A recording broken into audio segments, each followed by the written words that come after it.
Here we are 8 days after the visit to the Brooklyn Children's Museum, and we are all still just a little bit sick.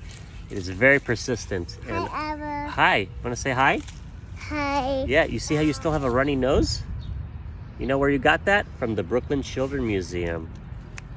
100% chance of getting sick when you go to the Brooklyn Children's Museum, or any children's museum for that matter. It's no one's fault really, just the nature of the beast. And it got me thinking how the impact of this sickness can be felt long after your visit to such a wonderful and fun place. I can do the video. Yeah, we're doing a video right now.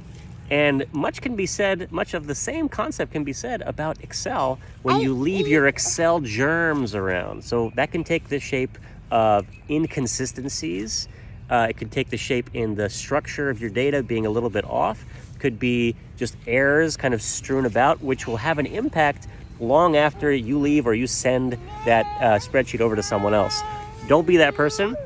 Don't leave germs around for yourself to pick up in the future or others to pick up in the future. It'll just kind of infect and get everyone feeling a little nasty. Barack does not approve of this message either.